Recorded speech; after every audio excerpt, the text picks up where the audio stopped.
simple problem which can be solved. So you see, the problem, Chair, is this. The MD will tell us that the problem can be solved by Monday. If they have a problem. Just a minute, because you have appeared before us. The broader conversation we are having is, can you please respond to correspondence from the leaders on the ground? This is a letter that was written in 2024. It has not been responded to up to date. That's the problem we have with the county government. So you are saying this because we are here. When we leave here, we will not get any correspondence or assurances that you're giving, that nothing will happen. That is the broader problem. If indeed this was a problem that could have been resolved in 2024 February, would we be here, Governor? Surely. Now to Your Excellency and the Senator, for sure, if the MCA knew about this problem, we meet the MCAs almost every month and every day if they want. Our telephones are open. Could have resolved this problem directly. They shouldn't have come to the Senate all the way here. It's a problem which can be addressed. That's why I'm saying. So the request I will make through the chair is that I want to see the correspondence from his office in 2024 and how they have addressed this problem. Because the leader on the ground has taken a step to write to you. You are responding here today. So please show us correspondence from 24 on how you dealt with this issue. We can Chair, just a clarification from the water, is it director or? Yeah. Now, here is Senator asking a question, and you are referring the Senator to the MCR. Does it mean that the Senator has no right to represent the people in Nairobi? Yeah. So that is completely out of context. Yeah. The Senator himself was referring to the MCA, Senator Mudama, explaining that there are many forums that, and possibly even a response, so you can get the letter. The Senator has all the rights to, in fact, honorable members. The Senator has a lot of rights. I was a Senator for Nairobi also, and I used to do the same. Chair, I have the letter which was received by the Senate on the 20th of June that has created a lot of, discussion. That is to the clerk, meeting with CPISF committee. I received a letter dated 9th June. Attached is our responses and supporting documentation. Your own clerk confirmed that all documentation was received. The letter is stamped. Chair, before I started to give my responses, we're already being greatly accused. Yet this evidence is there. Can that be withdrawn? Okay. Yes. Let me first of all. And also, please, Chair, if you could return my copy, that one I came with. This is the one to table, the one which has your stamp. Let me first of all direct on the matter of Senator Sifuna. I think Senator Sifuna has come up with those issues because his letter was not responded to. And that's why he used this opportunity to try and get responses. So let me direct that the letter that he has tabled here be responded to and copied to us, the responses copied to us. Because I'm saying that we are likely to spend more time responding to that in this meeting. So you respond, I think, within 7 days to Senator and possibly copy to us to confirm that the responses have been sent. Otherwise, the clerk has retrieved the signed letter, the stamped letter from the main clerk. So, honorable members, that means that the documents were actually forwarded by the governor. But the only mistake, Governor, which we must point out, is that when your people are preparing the responses, it is a standard that the letter, your letter, be attached on the responses. Even if they are sent on email, they should scan the email and send together with the rest of the document. Sure. That is the only thing that was not done. Chair, the responses were attached to my letter. But it's not there. You're saying we stick it physically or like it was attached? What we received, today's documentation It's just the same responses were given on time, Chair. And the clerk himself has confirmed that, Chair. But before that, Chair, you had all manner of accusations, including people saying, lecturing me that I've been a senator, I should know these things, Senator Siengo. Honestly, Yeah, but, I have responded, and it was brought on time. Governor, I think it is very unfair to come after the members of the committee. But it's Because fair for at them the to come time- after at me. the- Just a minute. At the time when those accusations were being made, that document was not before us. It was incumbent upon you No, but at that point, I was to not given produce the right. the piece of paper. The accusations were made before I was even given the chance to respond, Chair. And I just had quietly listening. You know, So will that's those why, be withdrawn, or do they remain unanswered? that's why I said, you know, when the documents are not in the file, members may not know. So they are But just. you can give your witness a chance to respond before unwarranted attacks, where the mistake is from your side. I think that is in good order, Chair.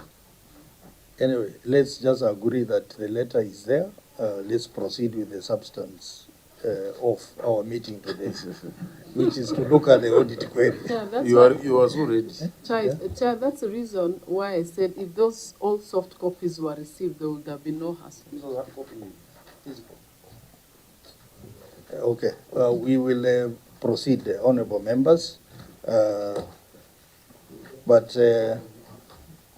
I will allow the governor to officially table the documents that are before us, and then we proceed. Chair, I want to put it clear that Yes. it was not personal. When the governor refers to Senator Siembo, I was doing my work as per this committee and as the records within the committee. We have passed Yes, that stage, we had not- Senator. We have passed We that had stage. not received that letter, We have agreed, we are and proceeding. it is not my work to find out where the documents are. We are proceeding with the substance of the matter. So, Governor, you can proceed and table the documents. Okay. Mr. Chairman, I hereby table the management responses and accompanying annexures to the Nairobi City County Water and Sewerage Company for the financial year 2023-2024. It's tabled. Okay. So, honorable members, can see we are doing very badly on time. It is 20 minutes past noon. You have 20 audit queries to process. So I'm just thinking that this meeting will proceed past lunchtime. So we'll proceed past lunchtime with the meeting. So, Auditor, I would like you to proceed from the first query. You give a summary of the report, and then you proceed from query number 1 as included in the audit report. Give a suggestion because of time. Yes. If you look at query number 1, query number 2, 1.1, 1.2, 1.3, and query number 4. I don't know if you've gone through them. They're actually very similar. If you can check and the auditor can confirm, I believe those are queries that can be handled together because they are Query number 1.1, 1.2, 1.3, and then query number 4. Number 4 itself, the trade and other receivables. If you look at those queries, they revolve around customers. This is basically on operating revenue, estimated accounts, billed and not paid for, active accounts not billed. So if you look at them, it is revolving around the same issue.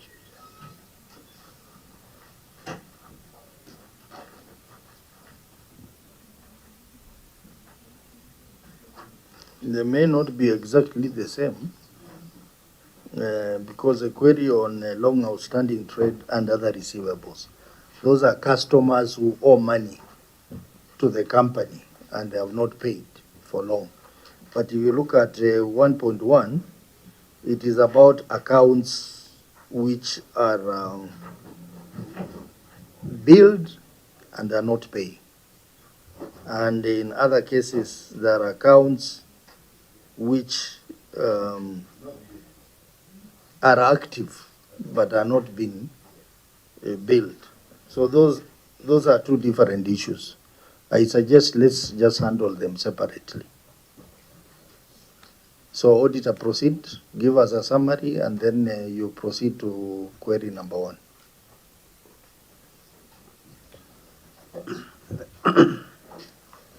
Thank you, Honorable Chair. A report of the Auditor General on Nairobi City Water and Sewerage Company Limited for the year ended 30 June 2024.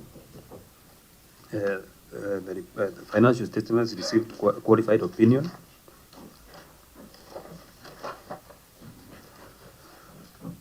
First paragraph is on inconsistencies in operating revenue. 1.1, estimated accounts for more than 6 months. The statement of profit or loss and other comprehensive income, and as disclosed in Note 6 to the financial statements, reflects an amount of Kenya shillings 10,949,295,622 in respect to operating revenue. An analysis of the billing estimates data indicates that 112,612.20 accounts had their bills with an estimated amount of Kenya shillings 524,984,600. Further, the analysis revealed that 15,320 accounts had been estimated consecutively for more than 6 months for the period between July 2023 to that of June 2024. The estimated bills for more than 6 months amounted to Kenya shillings 194,354,986. 1.2, accounts billed and not paid for throughout the year. A statement of profit or loss and other comprehensive income, and as disclosed in Note 6 to the financial statements, reflects an amount of Kenya shillings 10,949,295,622 in respect to operating revenue. Comparative analysis of water meters billing and payments reports revealed that as at 30 June 2024, a total of 23,384 accounts were billed a total of Kenya shilling 344,484,421 during the review period. However, the accounts did not have a corresponding payment. It was not clear how the accounts were billed for the whole year, and yet they did not have corresponding payment. Further, there was no evidence provided to show the accounts were disconnected for non-payment of the bills. Chair, point of order. Yes. Chair, in our preliminary meeting, ordinarily we will go through query to query and then establish which ones have got the weight. Of course, some of us who had read the document not knowing there was going to be a contentious issue of forwarding had actually scanned through the query, and all these queries have seen them, they are very weighty. But during our preliminary meeting, we didn't have the chance to actually go through the queries. So, because we had assumed that based on the fact that they were not forwarded, therefore there was nobody who was owning them.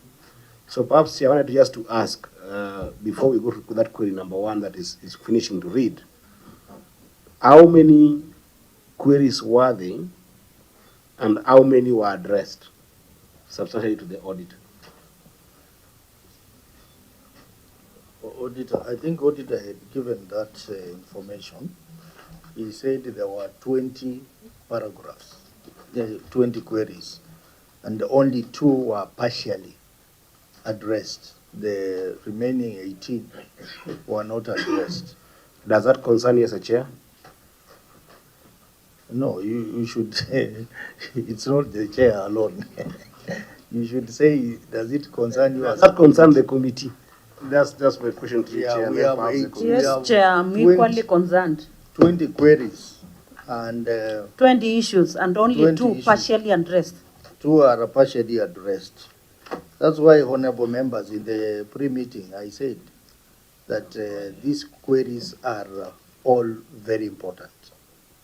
And we may not really demarcate and say these ones are more important than the others. The best scenario would be we go through all the queries as they are. That is why we set entire Monday for Nairobi County, because we don't have a session. We were ready to process all the queries as they are, because they are very, very important. For example, the first query, we are talking about 194 million, where the customers, they have not, their accounts have been estimated because their meter cannot be read. That is a very serious matter that we need addressed. So each and every query, it is weighty. So we cannot say we are only going to address 5 queries and the others will leave. We have to look at all of them. And we have the time. That's why today is a Monday, to spend our time on them and discuss them. For example, the query on long outstanding trade and other payable. We are talking about 4 billion shillings worth of bills which have not been paid. That's a serious matter. So, Honorable Member, I'm unable to decide which one is weighty and which one is not weighty. Chair. I think all of them are important. Chair, I think the question that Eddie is raising is very important. Two, I think now if they've only addressed partially 2 of the queries, then why can't you, Chair, ask the governor to tell us why the rest have not been addressed, and then we'll give direction from there. Senator Sifuna. Yeah, Chairman, I can appreciate the anxiety of the committee because we have spent some good amount of time arguing about ownership of the responses. But if the responses don't respond to the queries, then the question arises what we are doing here. My own advice from our own engagement at the Public Accounts Committee, we usually give the entity opportunity to answer maybe 3 or 4. And if you feel that we are not heading anywhere, the responses are being given unsatisfactory, then there is really no point to go all the way. Because the Auditor General, this process is not supposed to be happening before the Senate. The audit is supposed to be completed with the Auditor General.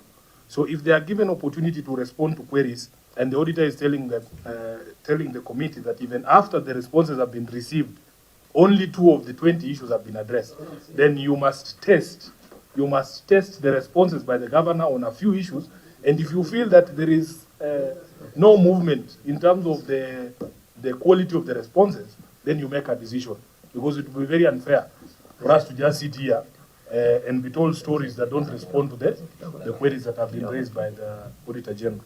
Chair, as the governor responds, I know the customer's deposit was not one of the questions, but I would want to know how safe is the customer's deposits and in which accounts they are in.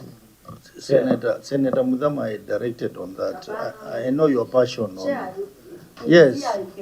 Yeah, it will come. Is here he can answer that. It Chair. will come. I want us to be systematic. We have just started the first query. As Senator Sifuna says, let's proceed. Yeah. If along the way we notice that we are not making progress, then we can decide what to do. But you know, we cannot say we are starting, then we say customer deposit to come. I said customer deposit is an issue. It's not in the audit query. But it is an issue that we have picked. We will raise it at some point, and you'll be given that opportunity to raise it. Chair. Honorable Member. Chair, to make progress, let's test what Senator Sifuna said, so that at least we make progress. You know, we have argued, we've been here for the last almost 3 hours. Yeah. Let us proceed the first 2 or 3 questions. If we are not satisfied, then we tell them to go. We make a decision. Chair. Otherwise, we will just argue. You know the issue, the first query has 3 parts. The first query is inconsistency in operating revenue. It has three parts. Yeah. So what the auditor was doing was reading the 3 parts, and then the governor will make a response. Yes. To the 3 parts. Let's give on the matter of operating revenue. And then after that, we will go to the issue of debts, which are about 4 billion shillings. And then from there, the issue of land ownership, which is a substantial issue. Those 3 issues are sufficient to give us direction, a sense of, Chair, yeah, what is happening there? with So- your kind indulgence, I'm here to respond to audit queries, all of them. If you can allow us to give our responses, because it's a constitutional process, and that's why I'm here, no matter how long it takes, Chair. And all questions were responded to. The issue of two is to their satisfaction, but responded to the best of our ability, and that's why I took an oath. So can you allow me to respond, Chair? Yeah, I will allow you to respond. So we will allow the auditor to finish the 1.3 reading out, and then the governor will respond to the entire issue number 1, which has 3 parts. Ready? Chair, I'll respect that because, and as I said, it's the committee to make a decision. But this is a committee that looks at audited queries. That means that the written responses is what strictly guides my thinking and my thought. You know, I'm saying this actually in favor of Nairobi County and the Nairobi governor, because this is the written responses that the governor has sent. And when you look at those written responses, Chair, with what the auditor is raising as not addressed, they are similar. So it will be an exercise in futility, because even if the governor tells us a lot of stories, at the end of the day when we retire, it is written response that will inform us. And these written responses, Chair, 2 things are emanating. They are first, not adequately looking at what the auditor is talking about. They are also not responding to some of these questions that are very substantive. So it's either we choose to spend time going through them, as you have said. I don't have a problem with 1 or 2, 3 of them, but I'm just saving you the face that from what I've read in this, because some of us take the time to read them, okay? From what I've read in this, Chair, is not adequate, and you're going to meet the same. So, Can I make a request, just on behalf of the people of Nairobi? I think it is important for these conversations to be had. And Governor, I think you are slightly misguided on an issue, that the audit does not happen in the Senate. It is not us you need to convince. It is the Auditor General who you need to convince. As you would look around this table, many of us are not professionals even in accounting. We are, you know my profession, I'm a lawyer. These officers are here to guide us. They are the ones you need to persuade or convince that an issue has been sufficiently addressed. I am also audited, as you know, as SG of ODM. The responses we give are to the satisfaction of the auditor, not anybody else. So if the auditor says, Governor, that of all this material that you presented here, you have only partially responded satisfactorily to 2, it should bother you as the CEO of the county. So my suggestion would be the same. Let us try and test these responses, because some of them, just from a cursory look here, are just ridiculous explanations. And if you insist on proceeding, Governor, let us proceed. Chair, that's why we're here, to proceed. Yeah, honorable members, let's proceed. Let's proceed. So, auditor, please finalize with the 1.3. Thank you, Honorable Chair. Paragraph 1.3, active accounts not billed. The statement of profit or loss and other comprehensive income, and as disclosed in Note 6, the financial statements reflects an amount of Kenya shillings 10,949,295,622 in respect to operating revenue for the year ended 30 June 2024. Comparative analysis of water meters and billings revealed that as of 30 June 2024, a total of 10,192 active accounts did not receive any billing during the review period. It was not clear how the active accounts were not billed for the whole year and yet were still active. In the circumstances, the accuracy and completeness of operating revenue of Kenya shillings 10,949,295,622 could not be confirmed. Thank you. Okay, Governor, your responses.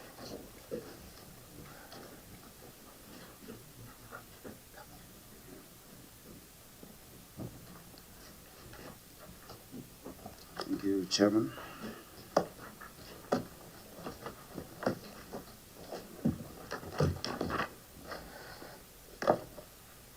Chairman, on the first question, and thank you for the opportunity to respond to that. The issue of estimated accounts for more than 6 months is due to inability to access meters. I'll allow the MD to give you more details of what we're doing, because the areas where just accessibility, the gates are closed, Maybe before you allow the MD, just read the responses verbatim as it is. To address this, the company is sensitizing the customers on self-meter reading through SMS reminders and the location of meters outside the gate for accessibility. I'll ask him to expand on that. MD? Thank you so much, Chairman, the Governor, and the members of the committee. It is true. Engineer there are Muguna, meters. just put the mic closer to. It is true there are meters we have estimated over a period of time. And most of the accounts we estimate, the accounts which we cannot be able to assess because maybe the gates are locked, the owners are not in the house. And what we are doing on such accounts, we have upgraded our billing system so that we can be able to be sending SMS reminders to our customers whom we are estimating their accounts. Once we estimate 3 times, we send you, or rather if we are unable to read for 3 months, we send you an alert telling you we are unable to access your account. The other thing is, if you become notorious, we actually write to you and tell you the meter must be moved from inside your compound to outside your compound, or where we can be able to access it easily. And that's what we are doing with many customers in this category. Thank you. Honorable members, let me start with Senator Sifun. Yeah, so Chair, just let's try that response, Governor. These are 15,320 specific accounts. Yes. You are telling us for 6 months, you go and there's no one at this gate. 6 whole months, 6 times, that's half a year before the Auditor General flags it. Now, what we are saying is we are aware about this account, and this is That's what not we the are question. doing. For 6 months, every single time your officers go there, there's no one at home to open the gate. That's what you're telling the Senate. Yes.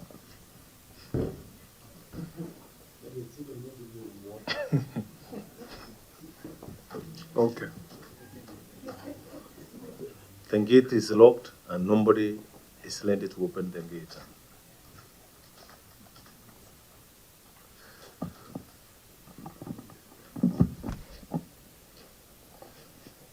Let me hear from the auditor.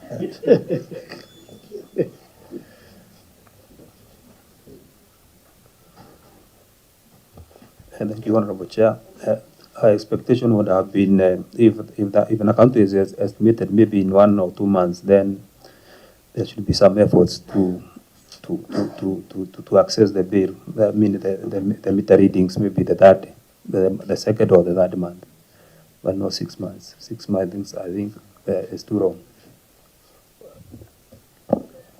Senator Eddy? Chair, you'll understand my frustrations, and that's why I was requesting that perhaps this just from the first response, I would have asked the governor to go and respond adequately, because the query is very simple, and I want it to go on record that this is the response that is official. Well, I know they are unanswered. The response that is it the chief officer? The MD. The MD is giving is unanswered, yes, but the written response here is very, very important. Chair, that query has got 2 portions. Okay? There are accounts that were billed and not paid for throughout the year. The governor's response to that entire query is that the accounts are estimated due to inability to access the meters. No, that's a different question, Senator Eddy.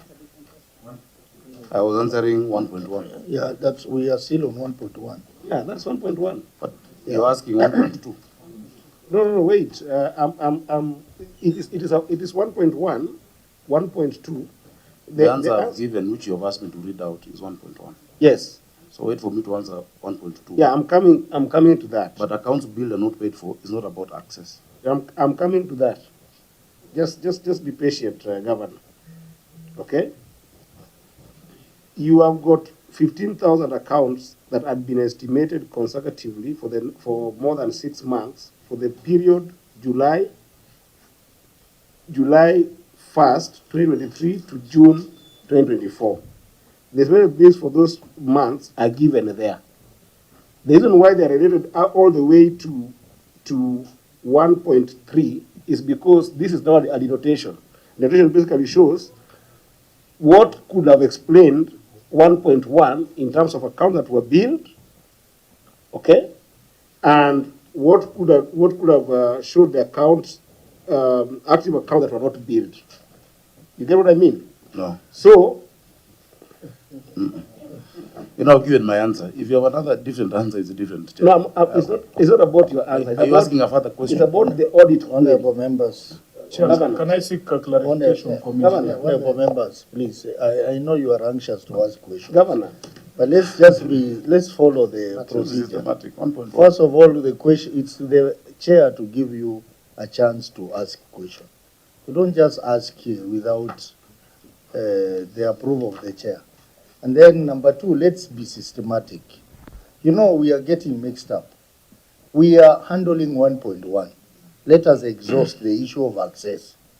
Like Honorable Sifuna had asked, surely for 6 months, you can't access the premise to check the meter. I mean, once we have exhausted that, then we'll go to the issue number 1.2, which the governor will respond to and will ask questions. Because we are now wasting time by going back and forth on these issues. So, Chair, my understanding of this query is simple, okay? They are all correlated. There's a correlation here. That's why I wanted to ask that if it's possible, okay, let the governor read all the responses up until 1.3, then you'll see the correlation I'm trying to bring. Because when you look at how number 1 has been answered, it informs number 2, where number 2, the issue of billing, the accounts that accounts billed and not paid have been brought, but the issue of discussion of the modeling is the answer, the response. They're not connected at all. Number 1 is accounts where you have not seen the meter. Yeah, Chair. Number 2, we have billed them, but they have not paid. We understand that, things. Governor. Just maybe on that same question, clarification from the engineer or from the governor. Governor, paint for us a picture of these 15,000 accounts. Where ordinarily are these accounts that you would go for 6 months? Are they secure? Is this State House or is it security installations? Where are these places? Because you cannot tell me, with all the force that we see you, with all the force that we see the county government of Nairobi, even breaking down gates, there was an institution there, what was it called, a mosque or a synagogue, that you were clamping for it with all the might of Nairobi County government. You are telling us there's 15,000 people who you cannot access their meters, and also shed some light on who is supposed to do relocation of meters. Whose job is that to do relocation of meters? Engineer, just tell us where these 15,000 are. Are they security installations? What are they? So, okay, let me combine the questions. Senator Kisang, Senator Thank you, Mbukwa, and Chair. then the governor will respond to all of them. Thank you, Chair. And, You remember, Amida. Chair, you remember I told you earlier, number 1.1, 1.2, 1.3, and 4 were very closely related. We would have answered all of them together if you had accepted, but we accept your direction. Number 1, Chair, on estimated accounts for more than 6 months. You know, the governor and the CEO has told us they are doing sensitization, but you know, they have not come out clearly to say they are already giving notices. If I cannot open my gate in Karen, there should be something you will drop under my gate so that in the evening when I come home, I'll have a notice from the county government saying, please allow us, or we give a date so that the meter can be relocated outside the gate. And then secondly, Honorable Speaker, I expected also, the CEO and the governor to tell us, if it is difficult to access, what plans do you have then to install smart meters so that you can disconnect without going there? Yes, Senator Mbugua. Thank you, Chair. Governor, I know these responses were prepared for you by your staff, but with all honesty, it is not possible that for 6 months consecutively, the same number of 15,320 from month 1 to 6, you are not, it was not able to access. Probably it would have been, the response would have been more accurate if this number is differing from 1 month to the other. But for it to be consistent, the same number for 6 months, it's not practical, Governor. Your people are misleading you.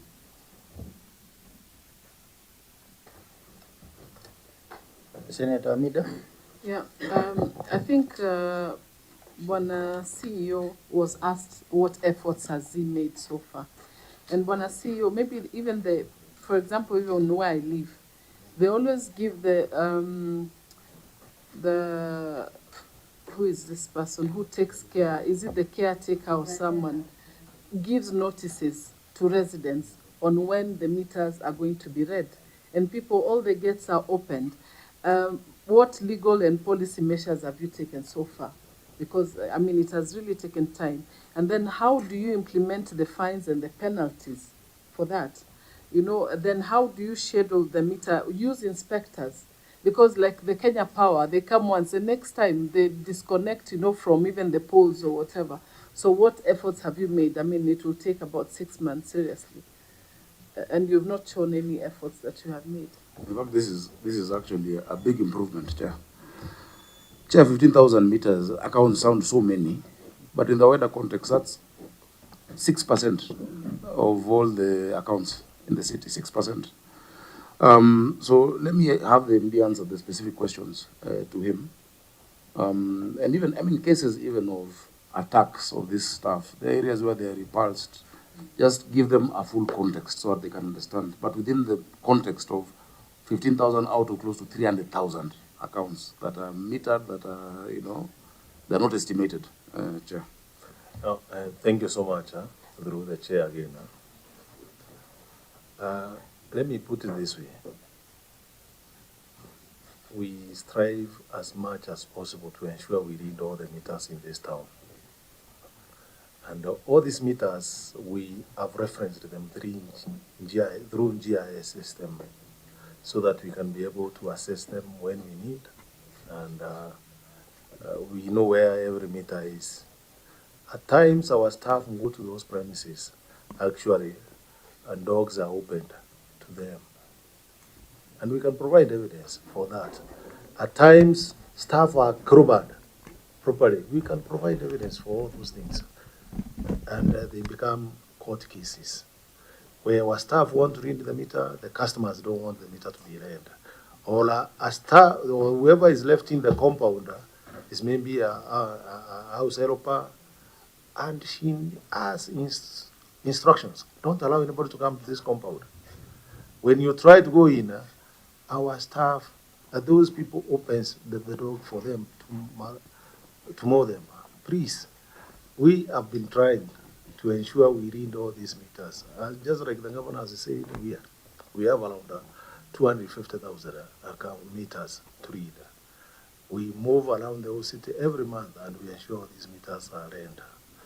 These ones which we are saying, people, they are not being read. The others we have actually moved outside the compound. And we can provide evidence that we have been leaving the messages which Mheshimiwa is talking about.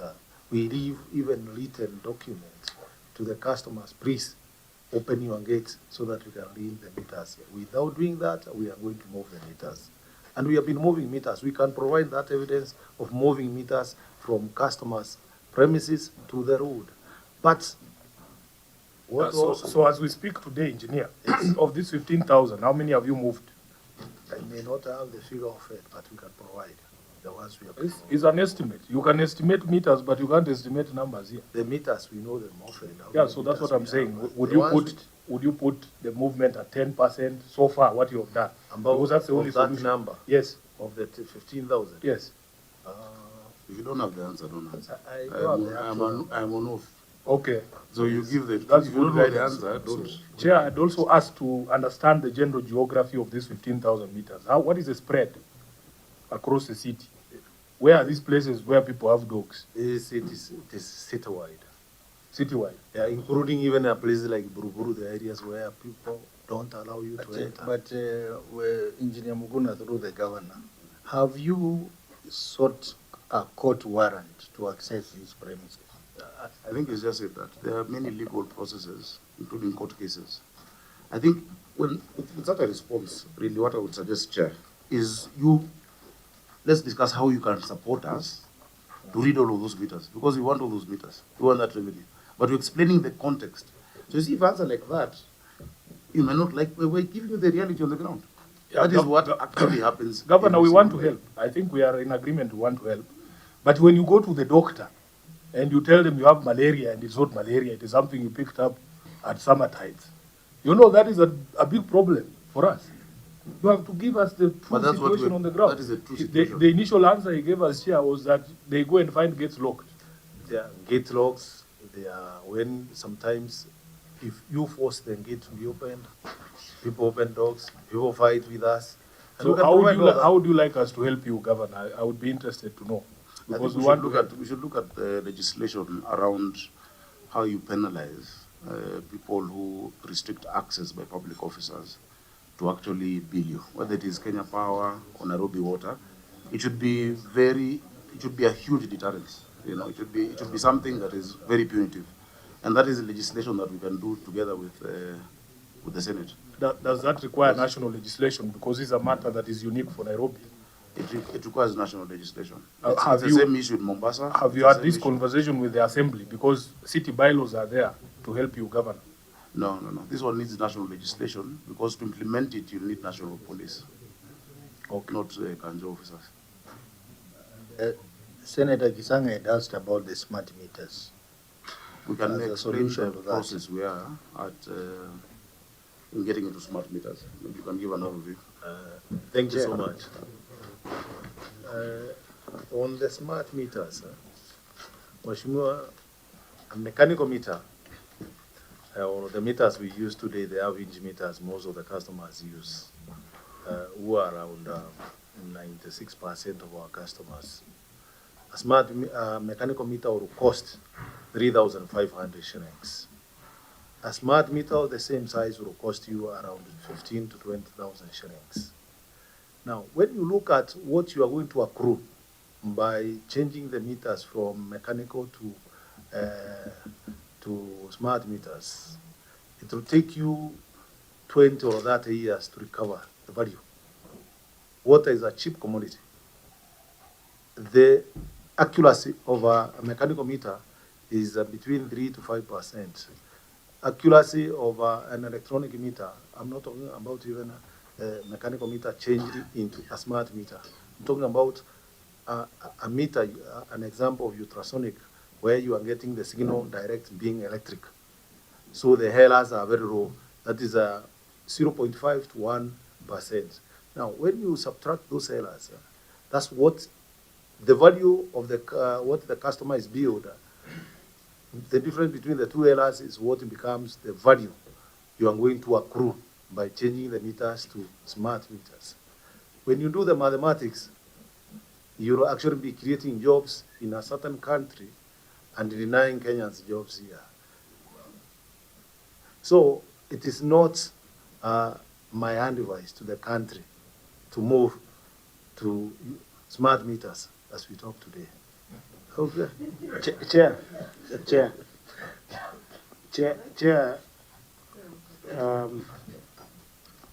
you see, when you say 15,000 accounts, they look small in number comparatively, because of the fact that the governor would look at it like, okay, we have tried to estimate 112,000, but you see, this query is a P&L query. It's a query on revenue lost entirely if you go through it until 1.3. And my concern, Governor, and I still go back to it, and it's in good faith, because the documentation here is to help us when we are sitting now address the queries. I think you address the queries to the auditors, and then we solve the queries. When we see to solve the queries, is we at the end of the day go to the written responses. You see everything that you're saying there, Governor. Your response to that 1.1 is just one statement. There is no access. But then what the MD is responding to is more comprehensive than what is written here. You see my concern? Because at the end of the day, how you will solve for this issue is pegged on how comprehensive you capture the challenges that you're facing. And then after capturing the challenges that you're facing, highlight some of even the remedies that could be put in place. Because just to say that, because what I'm going with after listening, Chair, is that one, there is no access, and therefore whether there is because of the dogs or the gates are closed, that is fine. But then the substantive response to it is sensitization to the customers. We will do some form of sensitizing the customers, and then hopefully this will work. The reason why that's problematic is because there's two parts to that query. There is those that add some form of access. That is about 97,300. And then there is those that you have consecutively not been able to access the 15,000 in question. The total of them brings you a revenue problem of over 700 million shillings. That's what should ring the bell. That it's not about the 15,000, it's about, or the 112,000, it's about the revenue that's going to be lost as a result of not being able to access them. So I appreciate your response now, which I don't really appreciate in your one statement response to the committee. Chair, I don't know whether you're getting what I'm saying. The response here is not comprehensive enough to solve this problem. What you are saying is in fact, I'm now empathetic. But surely, even when Senator was asking you about the map, is a question to us going to address where these problems are. So I wish that you could go and become more comprehensive with that answer in your written submission. Because otherwise there's no strategy to address this query at all. And maybe the auditor will be satisfied with the approach of having a comprehensive response to these questions. Chair, everything we have said is about accessing the meter. If the response is to give wider context, Chair, you'll never respond to all these queries because you'll write paragraphs. Now I start describing dogs and start describing house girls being told not to open gates. The question is, why did you estimate? The answer is there was no access. And this is what we're doing to solve that issue, including relocation of these meters. Now, the reason we come here is to then give further context to the response to our queries. I think that's the reason we have in this session. And it's still part of the process, Chair. So that is our response. Chair. The big question, Chair, sorry. Let me ask Mark to weigh in, and then honorable members, because of time, let's move to 1.2, the next one. Thank you, Chair. From the context of the audit, or when we're carrying out our audit, what would have expected for this query to be explained to clearly was, would have expected a report, because we'd expect that the meter readers write reports to their supervisors to the next level. Until then, we'd see a report indicating these premises will not be accessed because of this issue, and then we'd have expected to see what then that supervisor did towards gaining access. Under the Water Act, we also have the Water Police. Has this been reported to Water Police that we need to access meters for reading? So that then would have formed documentary evidence for us then to be satisfied and to inform this committee that that issue has been adequately addressed. So, Chair, in the absence of that, then we still hold that the matter is still not addressed. Thank you, Chair. Those are available. I don't think at any point it was asked for. Yeah. If you look at the structure, the meter reader is accountable to a supervisor. Goes all the way to the regional manager. Those daily incident reports are available, and we'll be very happy to give them to you. Chair, just the big question is, why are they being still provided with water? Kwani wanapewa maji mpaka sai? There are many areas where if you intervene you will affect those who are properly served, as opposed to these ones who are estimating. And by the way, the issue of estimates vis-a-vis receipts, they are paying. You know, the query is not that these ones who are estimating are not paying, but they're paying based on the estimate, you know. Of course, it will be more efficient if it was, you know, specific, as you have said, which is why I'm saying we need to explore how you help us ensure that Nairobians know it's a crime to deny access to the water meter reader and to the power, electricity, or any other public officer, you know, executing his mandate. So we can give the incident reports, the daily logs. I don't know if they were they asked for. No, they were not asked.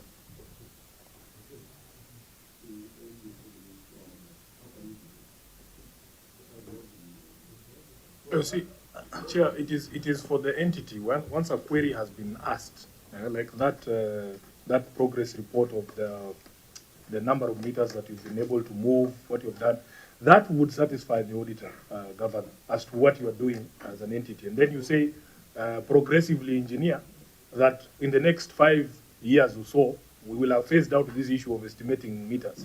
And I've never had anyone in this day and age running away from technology that will help you to be able to resolve your problem. So I was a bit shocked, Governor, that it is the thinking of the Nairobi County government that technology is bad. That you would not advise people to adopt technology. We are doing smart meters in electricity, Governor. That is what your view is. That's not the position.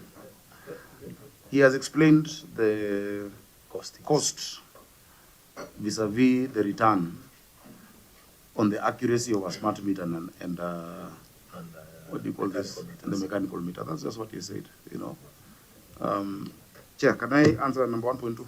Yeah, you can proceed to 1.2, but I just wanted to say, McClark is telling me that on page 5 of the report, there is a query on material uncertainty in the audit report. Material uncertainty in relation to going concern. Page 5, query number 8. Now, what I wanted to say is that all these issues about losses, they all build up towards that one, because they make now the company be unsustainable. Yeah, because we have that one.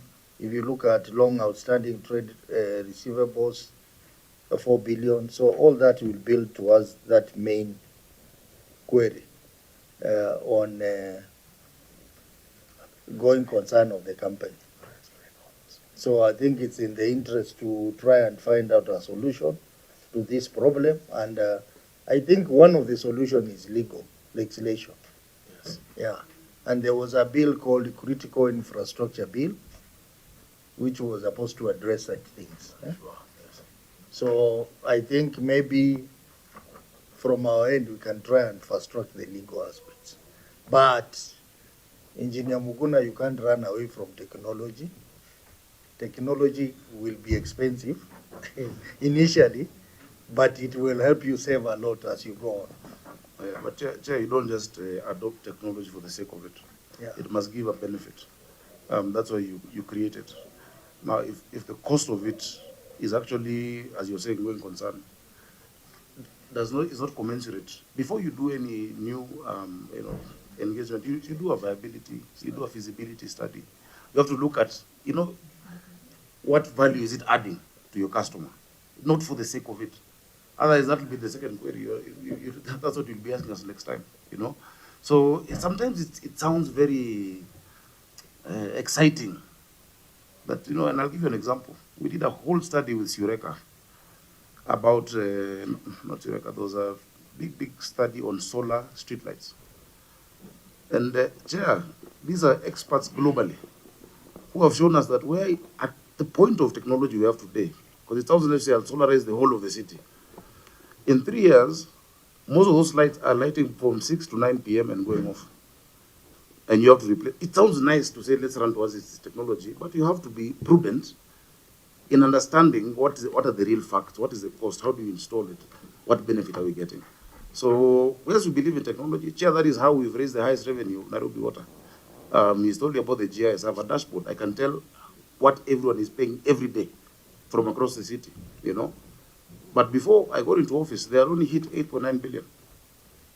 First year we did 10.5. This last year you've done what, 12.13? 11.8 billion. You know, it's going up, and that is our intention. But it can only go up when you're prudent in the decisions you make. You don't just do it for the whims that it sounds nice to do 1, 2, 3. Those are management decisions, Chair. Okay, let's make progress. So 1.2. 1.1, you can read them simultaneous. 1.2, 1.3.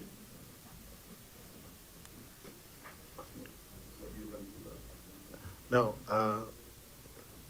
as a country, we don't manufacture any meters, either mechanical or electrical or electronic or smart meters. If a country like UK, London uses mechanical meters, the meters are manufactured in UK and most of those European countries. Maybe you go to Engineer Amsterdam. Muguna, let the governor read the response and then you can. It's about the. It's just adding smart context to the meters. issue of smart Okay. meters. He's saying If you go to Amsterdam, which I know many of us go and Avoid that, Chair. Please just speak for yourself, engineer. Speak for yourself. Anyway, thank you. Thank you. If you Google where you are seated, I believe everybody has a smart meter here. If you Google, you will find the smart phone. You will find Thames Water in London uses mechanical meters. You will find Waternet of Netherlands uses mechanical meters. And you will find many of those countries, they actually even started metering water 2012, not even Okay, so now that you have That's Googled, enough. how many workers in those water companies have been set upon by dogs because somebody refused to open again in London? How does it happen there in Amsterdam? and now it doesn't happen in those countries Yeah, because so please compare apples to apples. The situation in London is totally different from our situation here. the countries manufacturing the smart meters are not using them. That's the point the MD has made. They're manufacturing for people who would be excited by the word smart meter, but they are not implementing it. Chair 1.2. Chair, Chair, I know we want to move to 1.2, but I always wear the blue hat in this in this committee, Governor. At the end of the day, this exercise must end on a resolved query. Are we getting it, Chair? It must end on a resolved query. So, Chair, I wanted a direction on how does the governor approach query number 1 in terms of documentary evidence that is supposed to be given to the auditor within watch time? Because while we see there, they've also had dubious means where corrupt meter readers are also there. That will also be another issue. So in the absence of that documentary evidence, you take the word, the verbal statement of the governor's officers as law, which is not necessarily always the truth. I'm not imputing any improper motive on the. Is the issue of the corrupt water meters in the audit?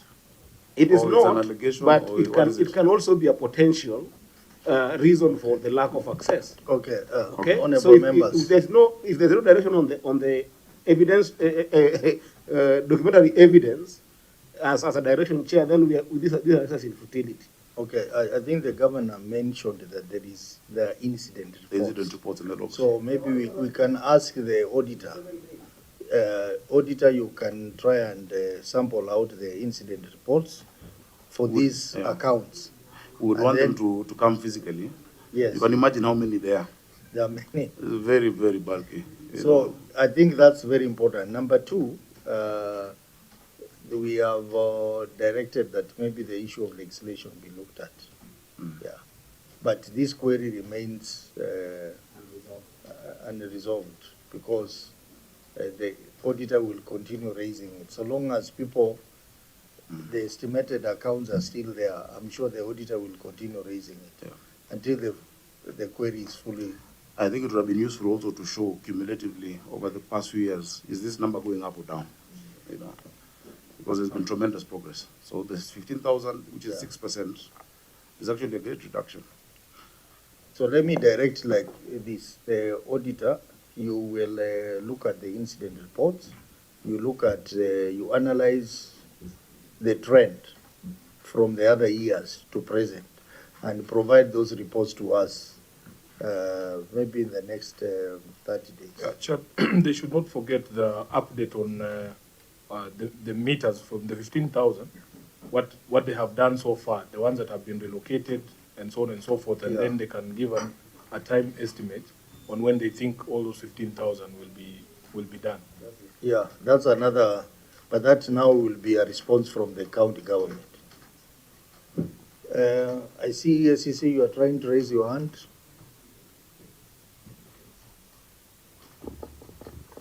Chair, I think for me it's just to find out in terms of prevention, because I see they mentioned the issue of self-reading, where they are sensitizing the customer to do the self-reading, which we are aware even KPLC has taken something similar. And I just wanted to find out maybe how it's done and the progress in terms of the uptake from the customers. Thank you. The other issue could be the issue.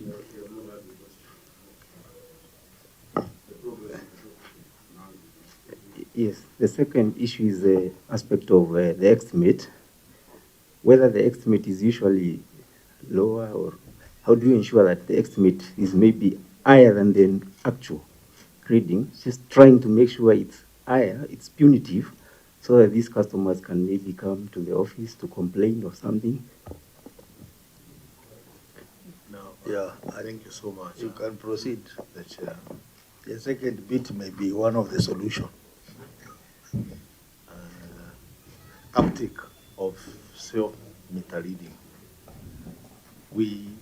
Actually people are taking it up, particularly those who have gridlocked or those who live in the informal settlements, where it's a bit difficult for us to assess the meters. So people are taking it up, and we also go to verify. Once you send your reading, we also, after 1 or 2 months, we go and verify. On the issue of estimates,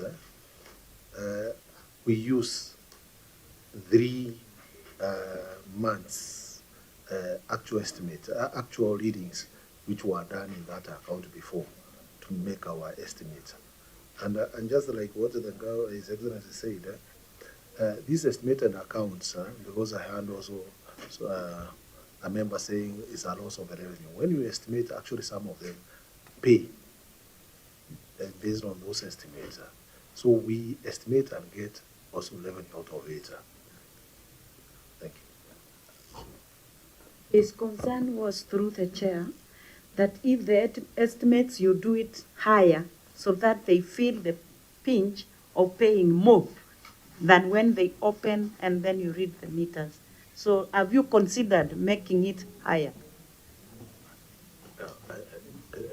Thank you so much. That's a new area we are going to explore, of estimating so that somebody can show up. Yes. Thank you. I think let's proceed to 1.2 and 1.3 at the same time. Chair, just on that, any action taken by government must seem fair. Unless it's a penalty that is passed as a law, overestimating, if any person takes you to court, it will be very difficult to explain why you've done an additional charge as opposed to what this person has been paying, unless it's an actual penalty. So we can actually pass a penalty in the county government that then will serve the same purpose, but legally and for fair administrative action, you need to be able to explain how have you come up with this, and our 3 months, weighted average is something that is objective, and that anybody can say, okay, this is what has gone into it. Chair, on 1.2, the disconnection module of the billing system was not operational to enable tracking of disconnected accounts. The module was operationalized in the subsequent, in financial year 2024-2025. This will improve the disconnection of unpaid bill monitoring of disconnected accounts. Water service providers, for instance, and this is just an example, in Kiambu County, was not disconnected. We give them water, and we communicated non-payment of the water service provider bills to WASREP, which is the regulatory authority, to assist in collection of the same. And we've attached the letter to WASREP with the outstanding bills from other water service providers. We also seeded domestic accounts in Gudrai and Kausukari to Kiambu County. These accounts were partly billed during the financial year. This also goes hand in hand, let me just give a comment, to government entities that are not paying. Yeah, we owed a total of 1.4 billion. If you look at it, Ministry of Defense alone owes us 121 million shillings. The police, 112 million shillings. Sports and culture, 22 million shillings, and so on and so forth. I can give you that detail. The water service providers for Kiambu is what I've listed there. That comes to 449 million shillings. Public schools, 168 million shillings, all to Nairobi Water. Transport Ministry, etc. Correctional, the jails, or 81 million shillings. And so that's also another area that we would want to work together with you to resolve.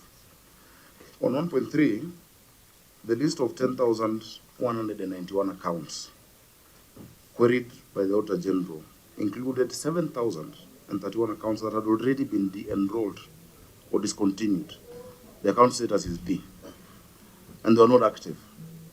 In the same list, 465 accounts were in the application stage, that is status A, meaning they were in the process of being contracted. A total of 2,695 accounts had a status of current and were therefore active. So those are the ones which you can focus on. Analysis of these 2,695 accounts revealed the following. 1,149 accounts had their meters installed in the subsequent financial year. So of course they don't make it into the previous year statements. 683 accounts did not have meters installed by the time of analysis. The analysis was done in February of 2025. 863 accounts could not be billed due to various system technical controls, such as pending special work orders, which are only billed once the work order is resolved. So as of February 2025, this year, 1938 of the 2695 active accounts had been billed. I'll allow the MD or anyone else to give further context. MD, thank you so much. On 1.2, just like His Excellency has said, some of these accounts which are not which are billed but not paying.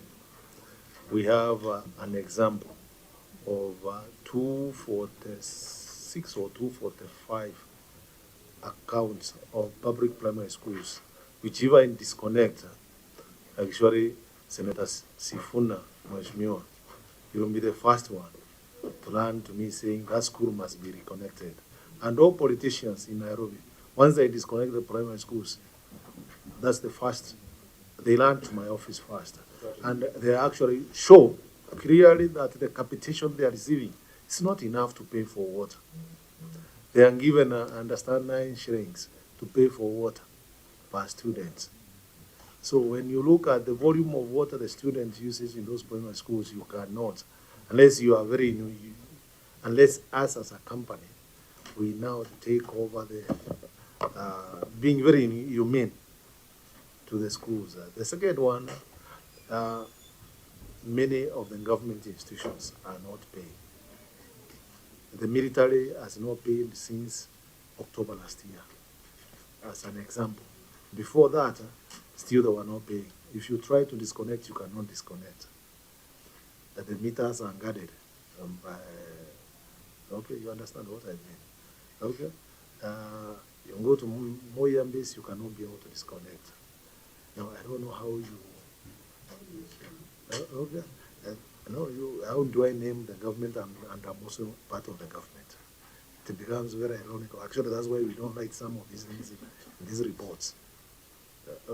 So when you come to number 1.3, also you'll find there are some areas in 1.2, informal settlement areas. It's a cat and mouse game. You disconnect, they reconnect. If you disconnect, actually they go to the main line.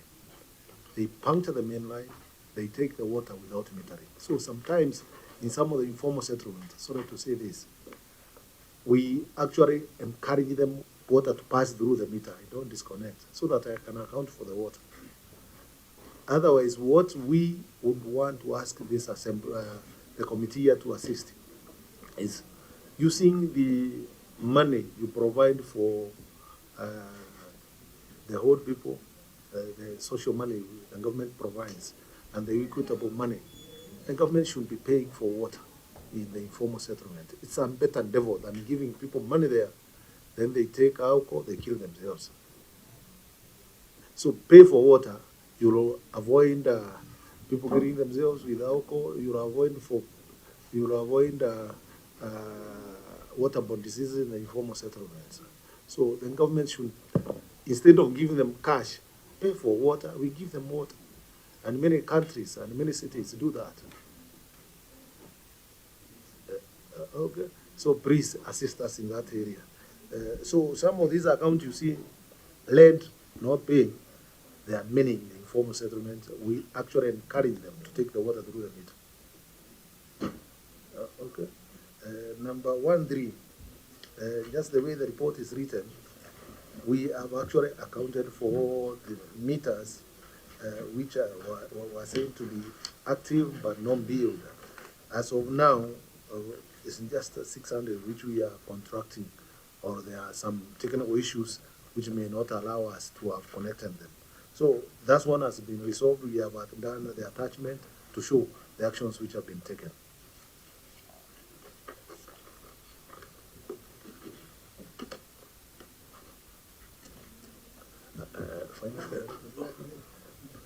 Auditor, what is your comment?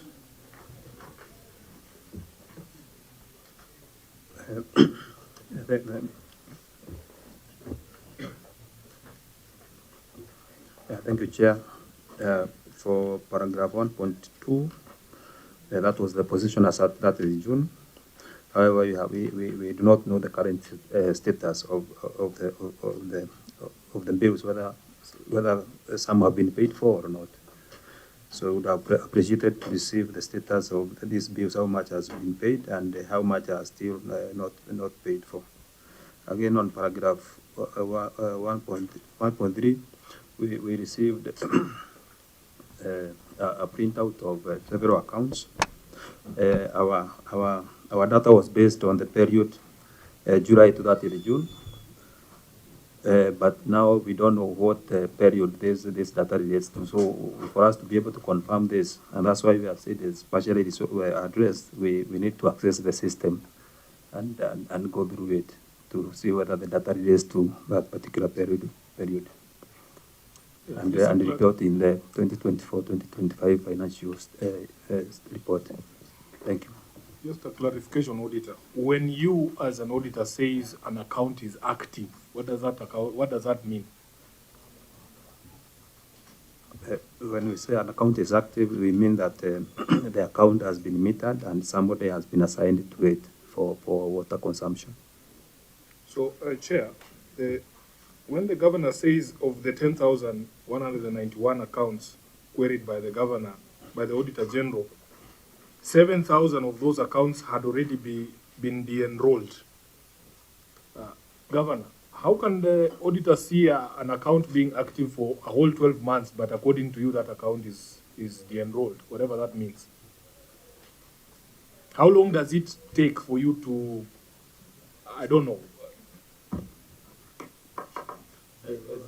to de-enroll an account? Through the chair. In this report, we have indicated very well that in our system, the account is marked D, implying the account is discontinued. But, so where is the auditor getting A? Where is he getting active? Now, that's what you should tell us. Because if the account status is D, that's what it means. Possibly, I don't know whether the team did not explain that to you, or... Did you have access to the system?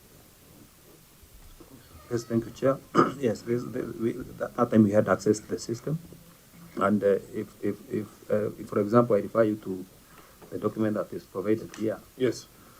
you realize that whatever is being called disconnected, we have some, there are some accounts within meter numbers, there are others that do not have meter numbers, yet they relate to periods dating back to 2020, 2021.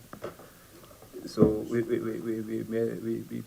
may not, we could not necessarily rely on this particular document that is here, but when the analysis was being done, it was being done through the system, in the whatever data that was in the system.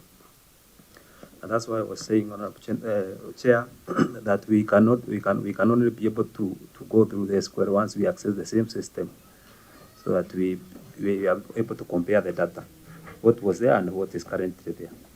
But that is the outcome that was of the analysis. The outcome of the analysis that was carried out. But does the explanation make sense? Because the system is available for you to access. Honorable Chair, yes, it makes sense, but subject to confirmation in the system. Chair, I'm just wondering, Auditor, the questions the Governor, the FD are asking you, did you have a sitting, an exit report where maybe those issues could have been addressed between you and the water company? Because it seems it's like you never engaged. Thank you, Honorable Chair. Yes, we had a sitting, and after the sitting, a management letter was issued. After the management letter, a second letter was issued. We call it draft audit report, and then the audit report. So, if there was anything to clear the issues, then it should have been provided during that meeting, or even during this time. Chair, I think there's a confusion here that will answer Senator Sifuna's question. The document you're referring to right now, was this document given before the raising of the certificate or after? Thank you, Chair. This is after. After. Yes, when they are So providing the response. the audit query is based on the documents that were given in the audit process. Do we have those documents? And at that time, were these 7,031 accounts reading A or D? That's what the Senator is asking. Because these are documents that must then be further examined by the auditor. Because the certificate has been raised, and we have said a number of times that once a certificate has been raised, we cannot undo that certificate. This document will only be important, in my view, in the subsequent year, unless I'm not clear with the audit process. But then it doesn't help with answering this query as is now, unless you're saying that we push this query to the next audit cycle. So my question is, were there during the audit process? And at that time, were these 7,031 accounts active? That's the question. Thanks, Chair. Yes, whatever is contained in the report is what came out from the analysis that was done on the system. So whatever is being provided here, I think I've even seen the responses. I think is an analysis done in February 2025, way after the conclusion of the audit report. Okay. Chair, well, just one final clarification, because on this 1.2, there are these 23,000 accounts that were billed a total of 344 million. I have had an attempt by Engineer Muguna to hide behind school children. Has he provided you with a breakdown of these 23,384 accounts? Because the schools cannot be more than 200. And the security installations, as he's talking about, I don't think they are more than 15 or 20. So do you have a breakdown of these accounts? And Auditor, is it not possible for you, if there is controversy as to whether an account is active or not, can't you sample just one of those accounts or 5 of them and visit the place physically? Are you allowed to do that? Yeah, it is possible. Thank you. It is possible for us to do that. Because that's how you catch a liar. If they are saying that this account is discontinued and you suspect it is not, just pick 5 of those premises, that preferably the ones that don't have dogs, and then you pay a visit there. But do you have a breakdown of these 23,384 in query number 1.2?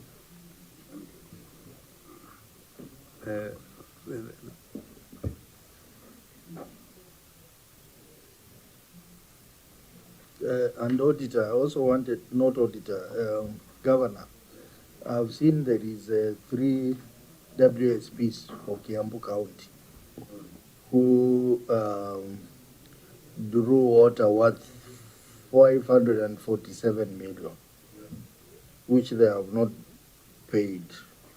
So I just wanted to know whether there is any agreement with these WSPs and whether you supply bulk water or it's metered water. There are 3 of them: Karuri, Kiambu, Karuri Water and Sanitation, then there's Kiambu Water and Sewerage, and Githunguri. And then Githunguri. And of course, you know, our coordination is through the regulatory authority, that is WASREB. And we've attached correspondence between us and WASREB, but maybe the MD can give the details of that arrangement with them. Yeah, MD, please. Thank you so much, through the chair. Yes, these are county water service providers. We give them water through bulk meters. They sell or distribute, then they pay to us, but they rarely pay. And so do you have an agreement? For them not to pay? No, you have a signed agreement with them. The accounts were open. The accounts were open many years back. I don't have a specific agreement at the moment, but these accounts were Kiambu Water has been existing since water started coming, since like, I think 1970, 73, when the first water started flowing to Nairobi through Kiambu. And when the system was being done, there was a provision to ensure Kiambu town gets water from the line bringing water to Nairobi. There was also a provision for Katundu to get water when the pipes are bringing water to Nairobi. And the accounts were opened those years under the defunct State Council of Nairobi. So there is no agreement at all with them? The connection is here of opening the document, opening the accounts themselves. It's an agreement. Jay, do you have an agreement with the water you get at home? You're a customer. You're billed. No, I'm imagining if it is, you know, the Water Act has that arrangement where you can supply bulk water as a WSP to another WSP. Yeah. Or you supply as a bulk water provider. So in that arrangement, there is a provision for an agreement. Yeah. You see, the Water Act came way after we have been already supplying these places. Because the Gatundu example, that is from Ngedu, in the 1974 Ngedu. But I mean, if it's for good order, it would be nice for us to create new agreements. We would do that. But we've seen no need for it so far. Yeah. And actually, the Water Act, Chair, I wish we could get time to interact with yourself or maybe the relevant committee. There are a lot of provisions that are unconstitutional with respect to the devolved function of water. And some of those, in fact, speak to the second query. When you look at even how the tariffs are set, you know, like WASREB wants us to pay them 1.7 billion and to charge 4%. You know, it cannot, it takes away the authority of the devolved entity in playing their mandate in the law. And remember that Water Act, I think it has been a bit controversial. So I think at the COG, the relevant committee is trying to engage, but I'll follow that up because we're really victims of all of that, actually. So I think you asked us, what can we do for you as a Senate? I think this is one matter that they flag, because it is a communication that was sent to WASREB, and the amount involved is huge, 547 million. So I think we can intervene as a committee on this. Yes, thank you. We do a communication to WASREB on this matter. Chair. Yes. My question was regarding the deactivation that was done. So I'm just wondering whether it was done after the audit process. And also feel that CEO, many explanations should have been done to the auditors before, or, you know, instead of, being done during this process. So I feel, there are many other things that we have even tackled before. We didn't have to tackle them here. But then just the deactivation, I was just wondering whether it was done after the audit process. How is deactivation done? Deactivation is done this way. Take an example of you have apartments and you have realized that your tenants are not paying for water. So you amalgamate your accounts to one account. So you are left with one active account. The other accounts are de-enrolled. So that now you start charging your customers direct, then you pay the water company for that water. This is something which has been happening all along, not the 2023-24 financial year now. It has been happening in the past. So the system has this, that's why we have written this codes, which tells you active account D, and the enrolled account this. I think this query just relates to the communication at that time and not understanding what these things mean between ourselves, if you ask me. And again, the system is available for that taking to be done, Chair. Because 7,000 is compared to 10,000 is a very big number. And then also those in application stage, the smaller 465, but still it's that understanding. I would want to know which officers were engaging at that point would have avoided this. And I think the management response should have had this as well. How it stayed to the final, I don't understand, because at that stage, access to the system was still available to the auditors. They could have accessed and confirmed, yes, we can see this is D. And in fact, this D has been amalgamated to create this new account. And it's happening a lot with a lot of the apartments and such places. So, Chair, I think this is one of those that remained unnecessarily. This should have been very straightforward, Chair, if you ask me. Maybe, Mark, I can hear from you, because I think that means during the audit process,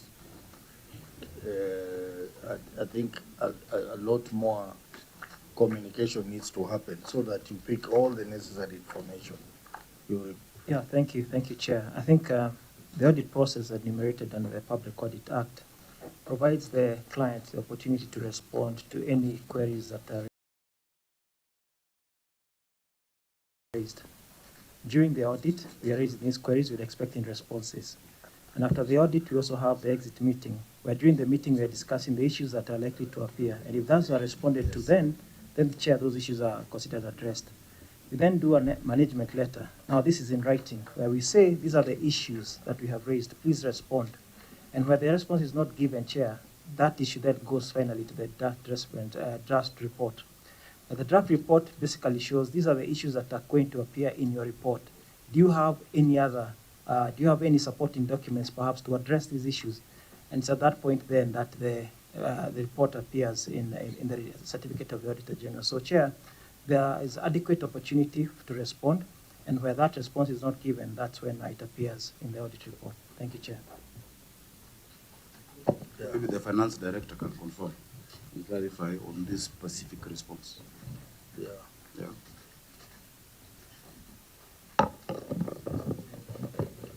The finance director, the CEC water, you must be well acquainted with the PFM. I think section, is it 184? Legal. That requires continuous monitoring of financial performance of entities below you, and particularly the audit queries and the audit process. Proceed. Thank you, Chairman. We did provide our response to the queries in the management letter and the draft audit report.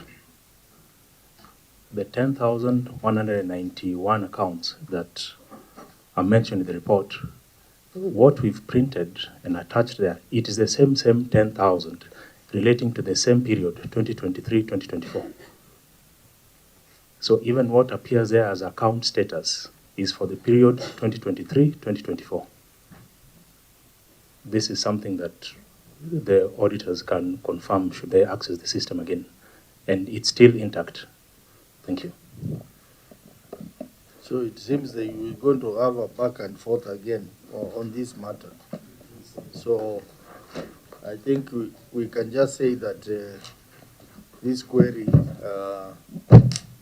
has to be looked at in detail between yourselves and the auditor, so that in the next financial year we get better communication on some of these things. So let's move to... Yeah. What was the revenue loss as a result of this? Because this query, as we say, it impacts material uncertainty. And I think that we are handling it casually. Because that substantive difference between the auditor and the county, I think it's not a light one, because when you look at it in terms of the accounts, that is 7,000 accounts that are in dispute. In fact, there are not 7,000 accounts, because the governor is saying there was 2,695 that were those are the only ones that were active. So that means that the bulk of what the auditor has captured here as active accounts that were not billed. Is there an estimation of what that could have led in terms of revenue loss? Because it will inform how we handle this issue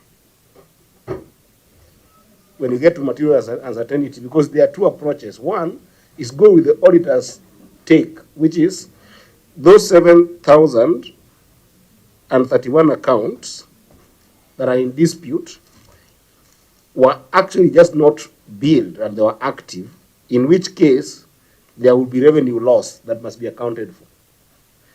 Or go with the story of the governor that these 731 accounts have been disconnected, which then will bring us into the question of how do we try and fill the gap for this in terms of revenue loss, which is justified, to get new accounts that then can be able to answer the question of cash flow.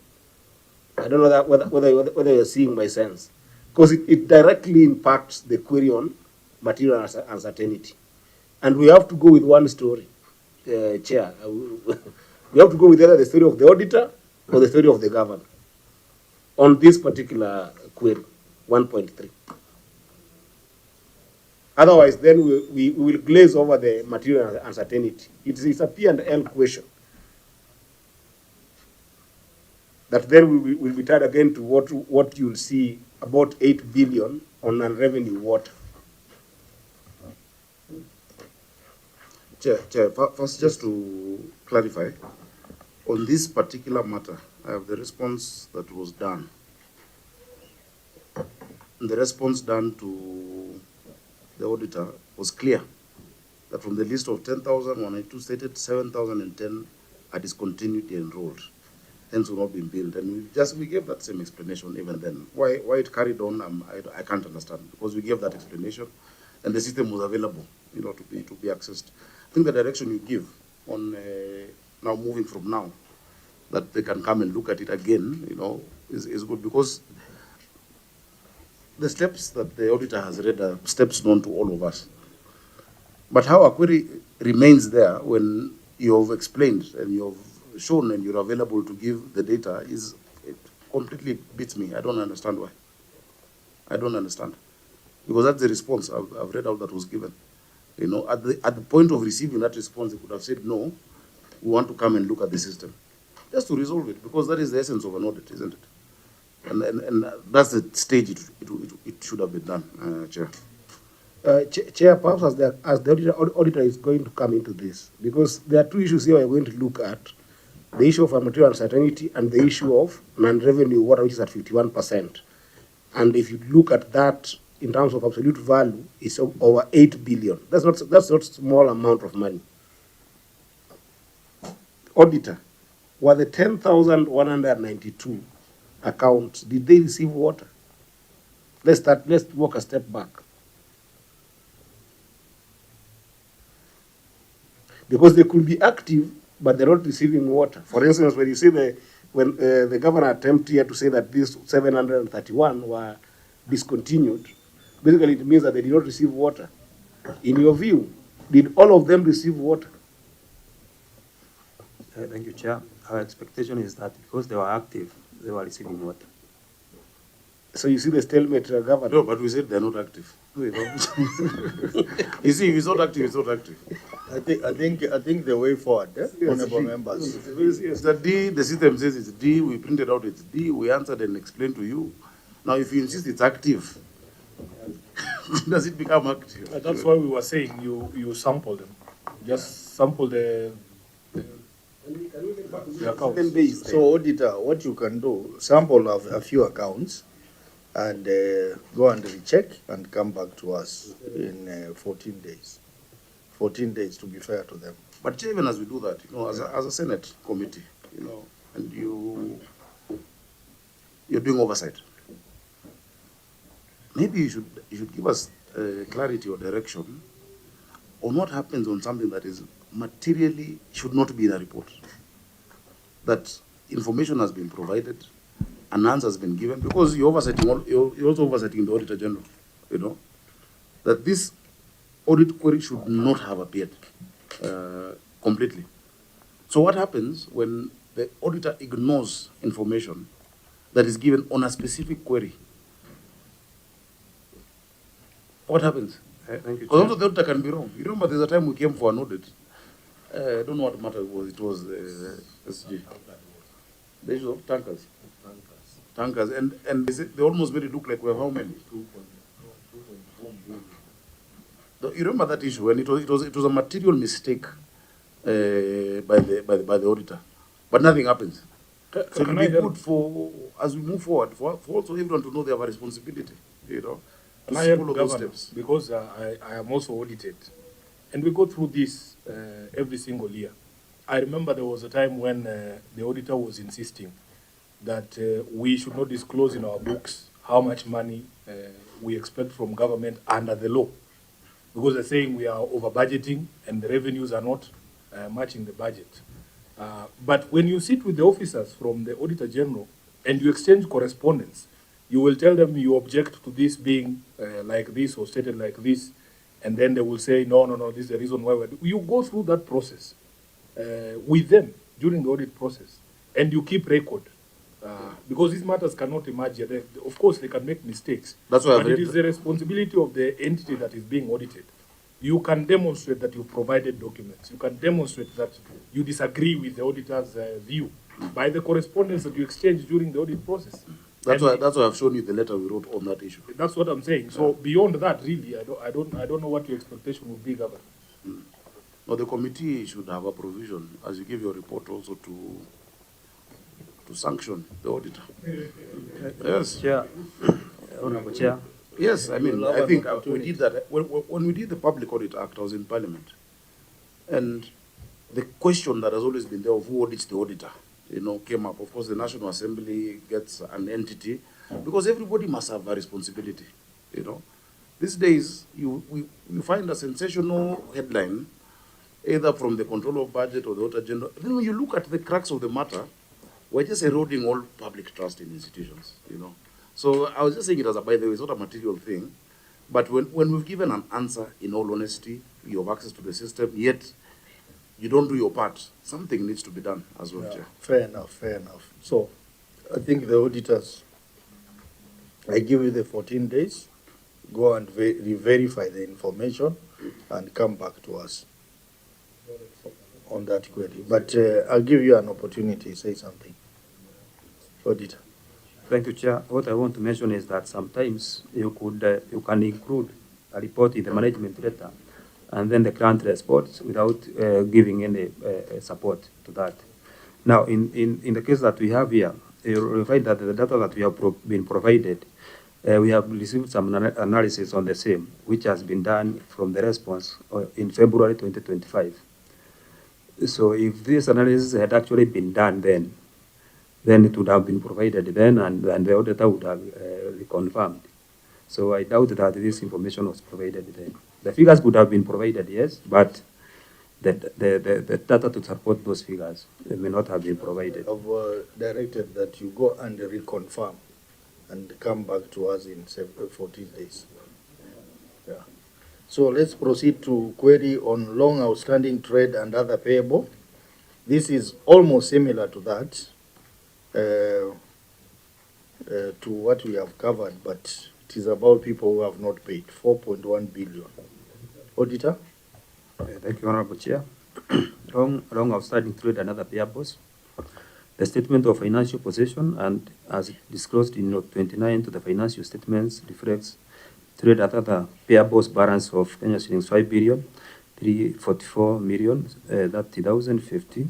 However, included in the balance are trade and other payables balance of Kenya shillings 4 billion 144 million 716,223, which had been outstanding for more than 180 days. In the circumstances, the accuracy, validity, completeness of trade and other payables balance of Kenya shillings 4 billion 144 million 716,223 could not be confirmed. Thank you. Sorry, these are payables. These are people who are owed. So, Governor, you can respond. Thank you, Chair. Chair,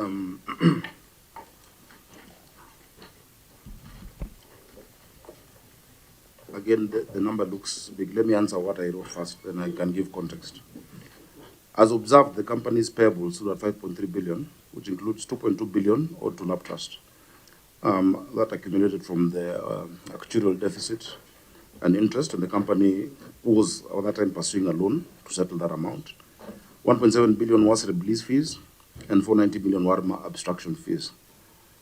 While the difference of 900 million is what now relates to people who have been paid, relates to trade payables, which is approximately within the credit period. The current tariff is not responsive to inflation and cost recovery. However, we're engaging WASREP for approval of a new tariff that is that has cost recovery and responsive to inflation.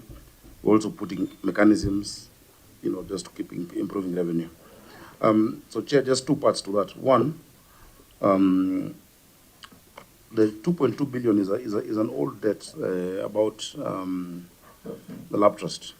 And that was a lab trust DB fund, which is closed, defined benefit fund. At that point, the company was pursuing a facility, and we had given authority, but I withdrew that authority because the circumstances around that interest, was not prudent. I also withdrew because at that point I'm aware, and we're still ongoing, over debt swap that we are pursuing with the national government. That debt swap, as of the last meeting we had, there was an issue of valuation. This relates to our land that the Supreme Court said belongs to us. So we expect 75 billion shillings that we can have in different tranches, that for one debt they will do a swap, for another debt they will pay us over time, for another one there's what we owe the national government. So that process is ongoing, and we should have a meeting actually this week to conclude. And so that is why I made the decision that it's good to save the county getting into debt, taking a loan, yet there is an impending process that can provide for you those resources. This 1.7 billion WASREP lease fees is part of what I'm saying is completely unconscionable. Like it is, I don't know how WASREP expects water service providers to operate when they ask for 4%. 4% of your revenue. They're asking for 4% of your revenue. They have sat themselves, they have decided this is what they'll charge, and for doing nothing, Regulation or providing regulatory, whatever function they do, has no correlation with revenue, because they look at governance, they look at processes, they look at whether you're following the law. So that is something that we dispute. And I don't think the people of Nairobi would want us to pay 1.7 billion to a regulatory body.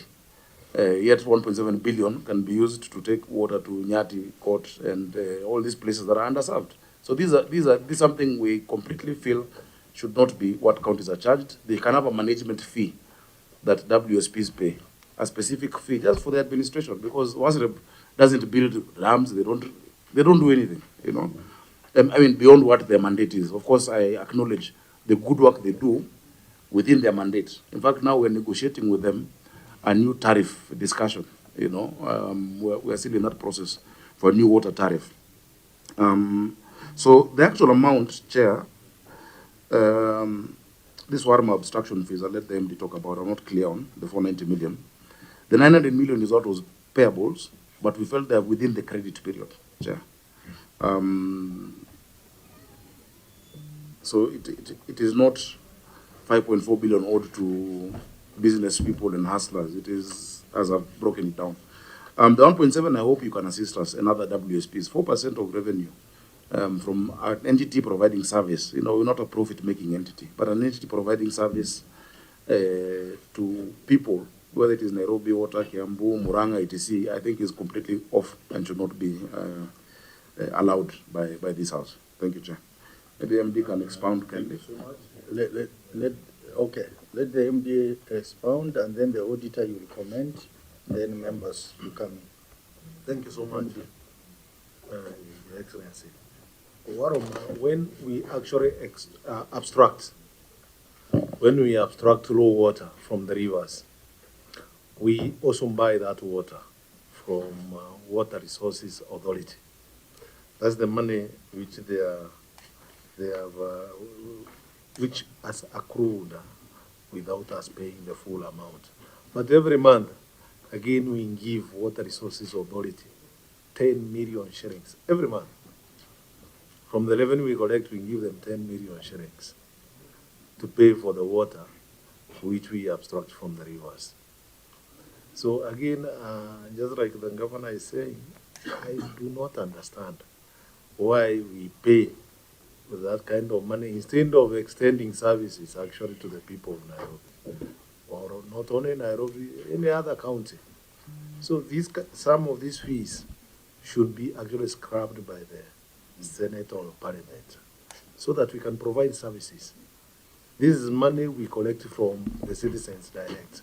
We should plow back that money to the citizens through service provision. Or rather, what is happening is we are giving the national government money, then we again come here to cry that we are unable to provide the service. We need subsidies from the national government.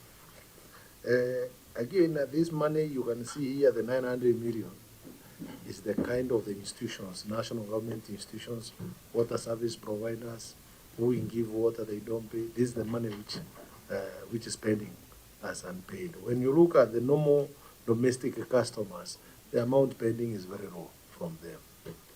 Thank you so much. Chair, let me give to the auditors first. Auditor, your comments on the response. Thank you, Honorable Chair.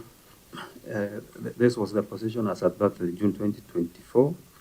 What we have not received is a document to show how much of this has been recovered, including the 900 million being mentioned there. So we don't know whether it was current because we have not seen how much has been paid as of now. Thank you. Okay, Governor, I want to agree with you on the issue of WASREB.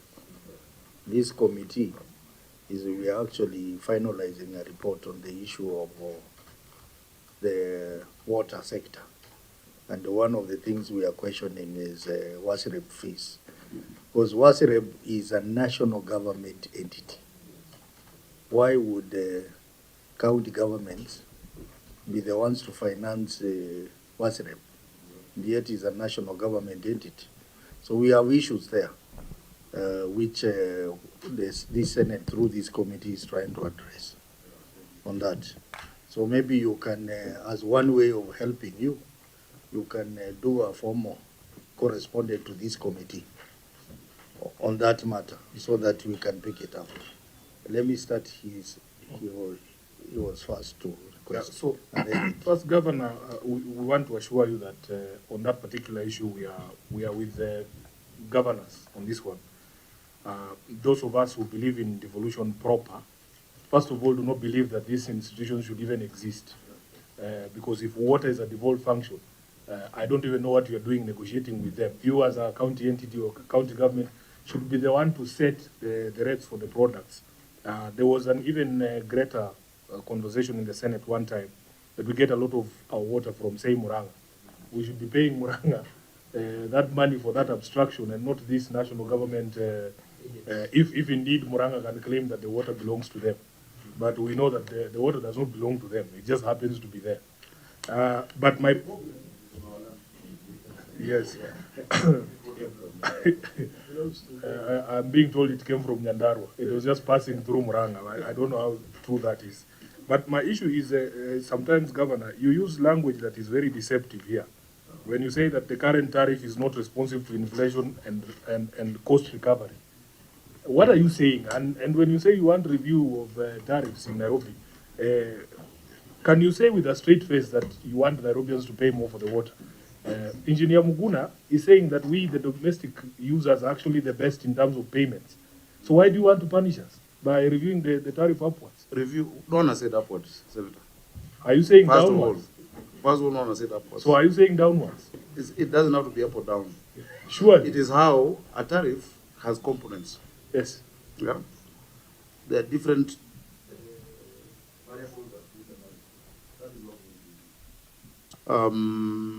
You remember we have had the discussion on Green Nairobi company that is supposed to get a percentage from the water tariff without necessarily making it more or higher. That's the discussion we're in.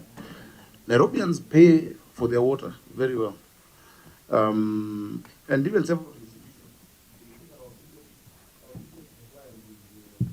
breweries. And East Africa breweries are taking, is it a sixth of our water? 100 million liters per day, yet we have 600. So sometimes, I was wondering why are we giving breweries so much water, but still, it's our citizens still who drink the product from there. Nairobi bottlers is number 2, Kenyatta University number 3. They're paying, so that's not the issue. But the issue was this issue of now WASREP wanting us to pay them 4% of our revenue. I think that should be, and I will write, Chair. That one we are on agreement, so can you just state for the record, the people of Nairobi should not expect higher water tariffs? No, you can't box me to say that, to make an announcement. That's what you have said. No, I've said what I've said. I've said what I've said, Senator. Don't get an announcement, but when you want to announce the tariff, it will be announced. That's what I'm saying. Yeah. My concern was, we, the users of the water, yeah. Confirm yourself. We just want you to insulate us from higher tariffs when you are doing this negotiation. As we fight for you, you leave WASREP to us, but you make an assurance to Senator, I'm also a good politician. I have said what I've said. And we have also noted what you have refused. Exactly, yes. That's good. Resolution of the Senate on payment of monies that were pending to LAP Trust and LAP Fund. Wasn't there a resolution of the Senate to give timelines for the payment of that?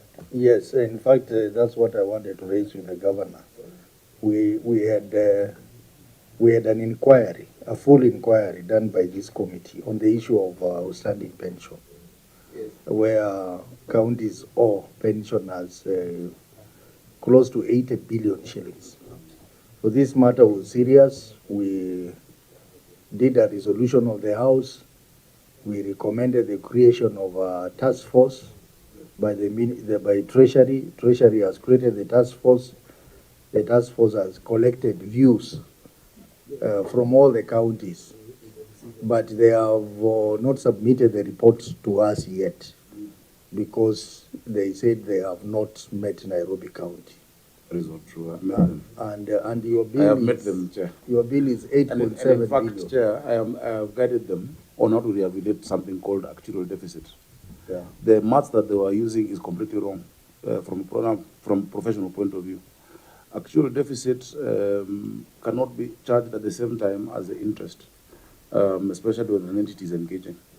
And just that alone, my intervention at the 14th floor of Treasury has almost halved what these companies are asking counties.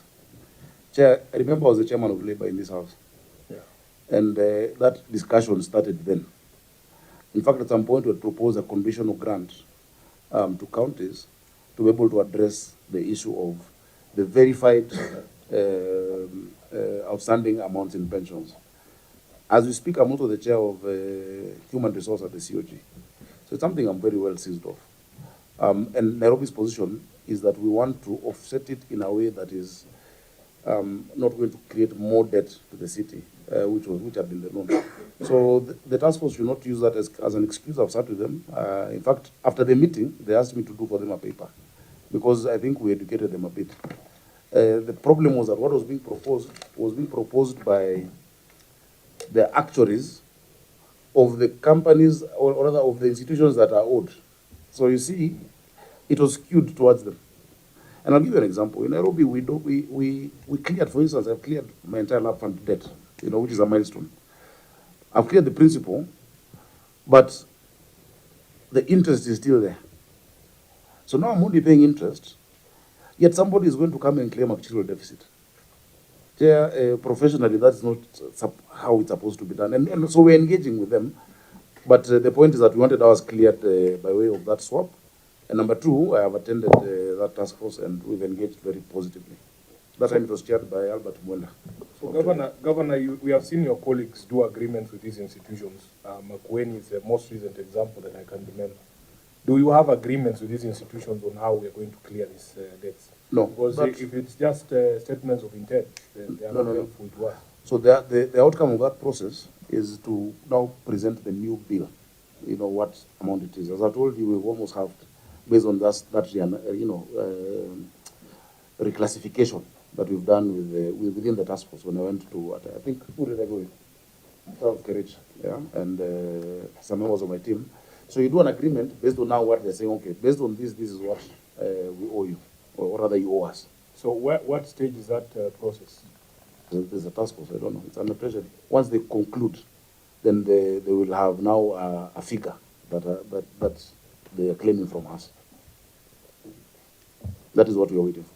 So actually we have invited the CS twice to appear before us and table the final report, which has a number of recommendations, including having debt settlement agreements with those companies, including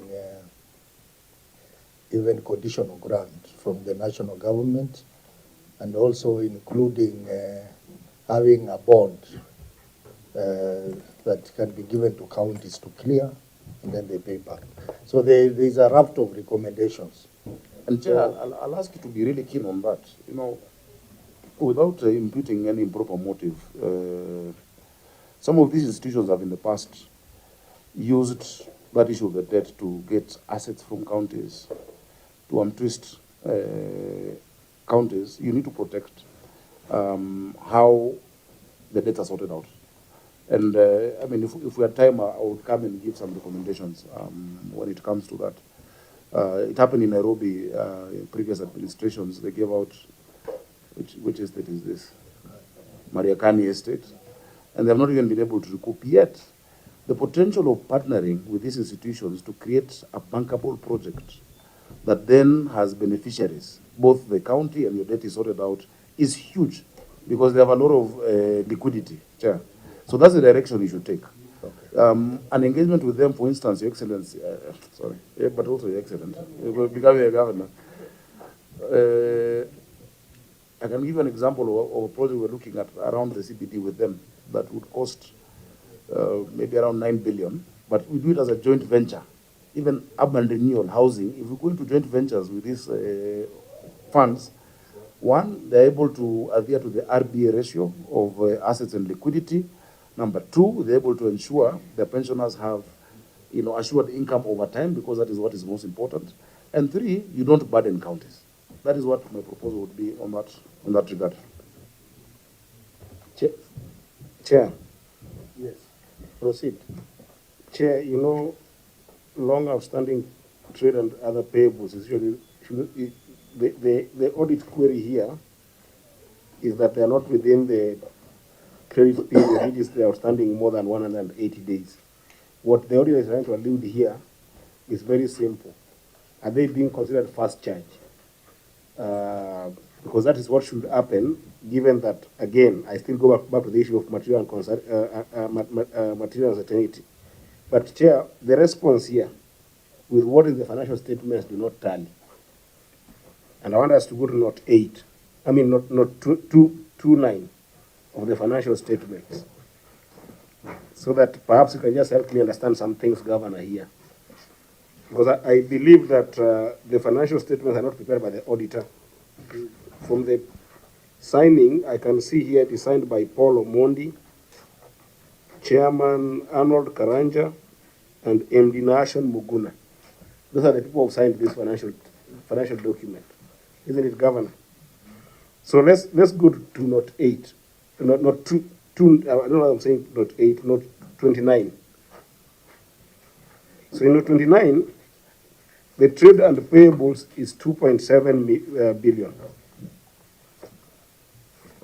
Is that so, Auditor?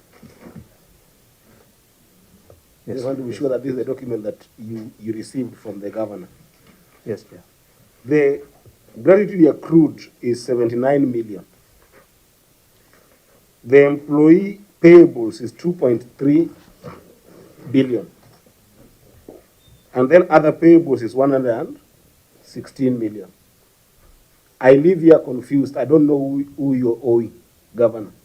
Because what you have given here and what the people who organize these finances did here are two different things.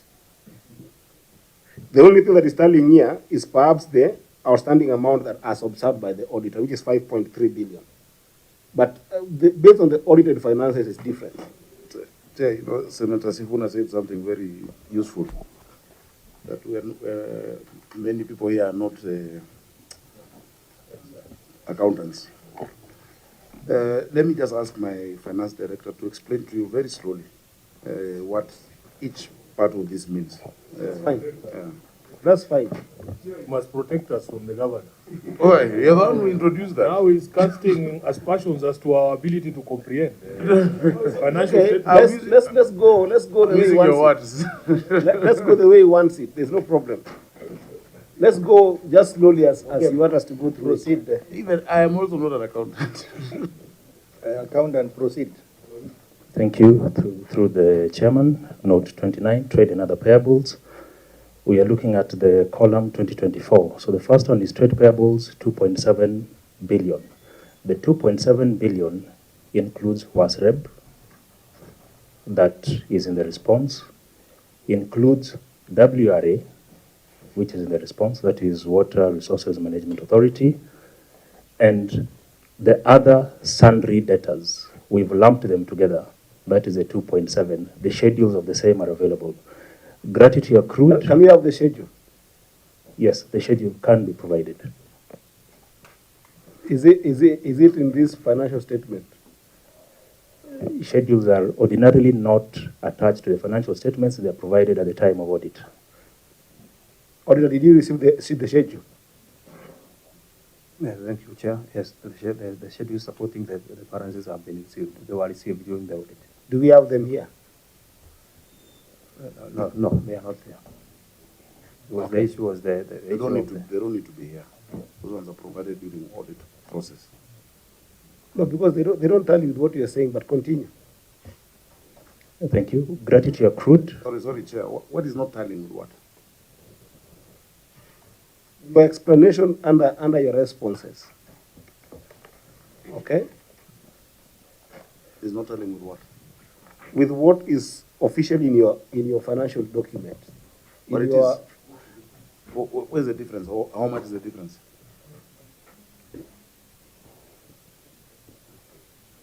We 5.3 and we're talking about 5.3. We're saying that 5.3 is all of this involved. 2.7 is in there. The 1.7 is in there. 2.2 for 90. It's all part of it. Then the balance of 900 is what is owed to suppliers and within the credit period. Unless I'm not understanding, Chair. Just a simple illustration, Governor. On that, those notes, note 29, there is employee payables of 2.39, right? Yes. Would that be the amount that you say is due to LAP Trust? That is LAP Trust. The 2.2 is actually 2.236. There is LAP Fund, and there is Madison. Now, the reason why our math is not mathing is you did not include any of those two other entities you have talked about in that response.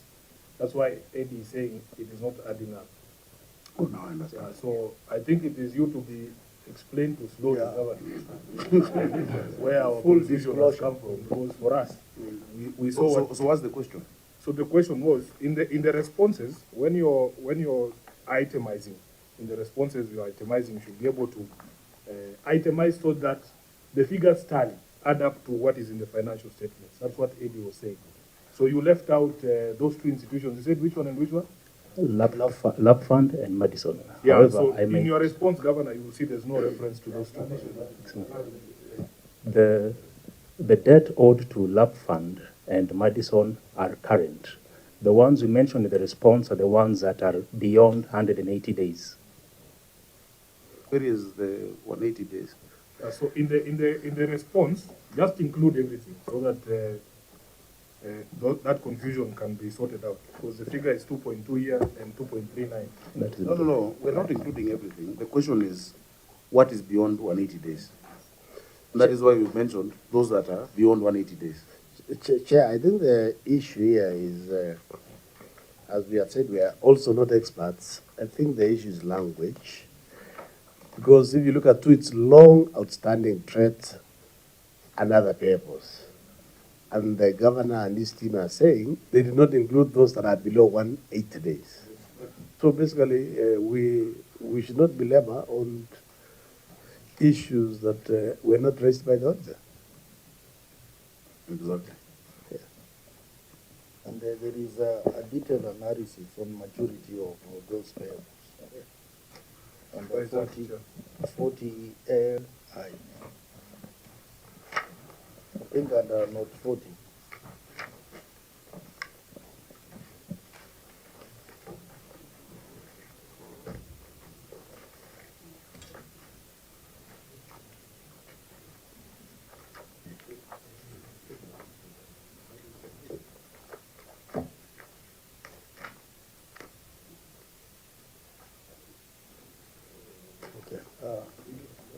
I can't see that, Chair, but we have made a reference to 40, not 40.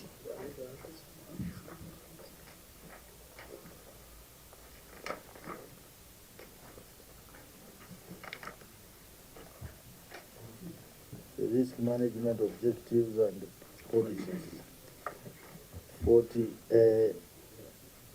I, credit risk.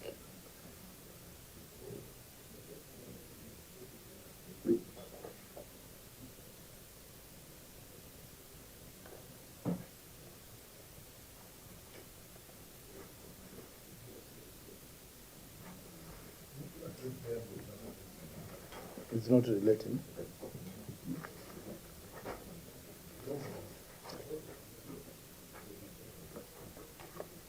It's not related.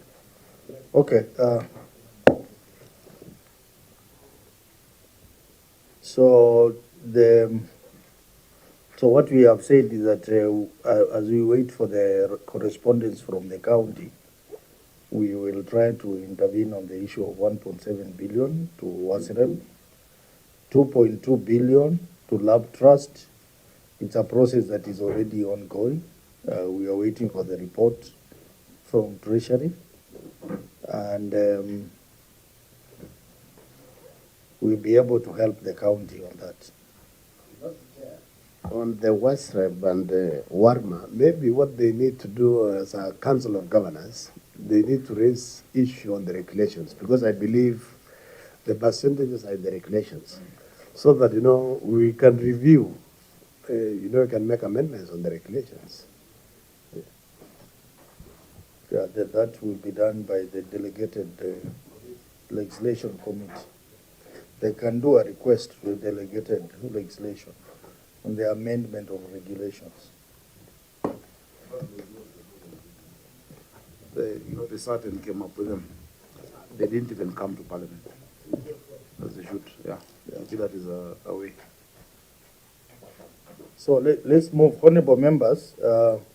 In seeing time is not on our side, so though we have 20 paragraphs to cover. We are only going to, after discussing with the clerk, we are only going to pick the key queries. That's a query on lack of land ownership documents.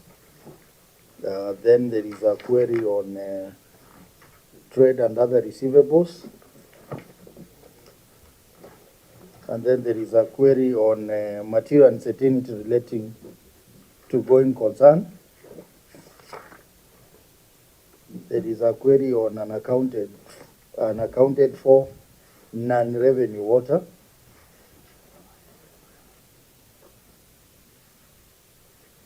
And then there is an issue on unsustainable wage bill.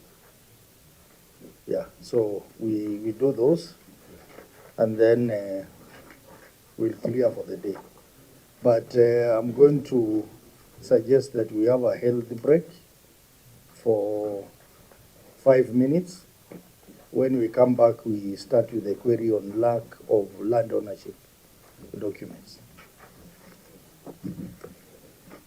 5 minutes. Okay?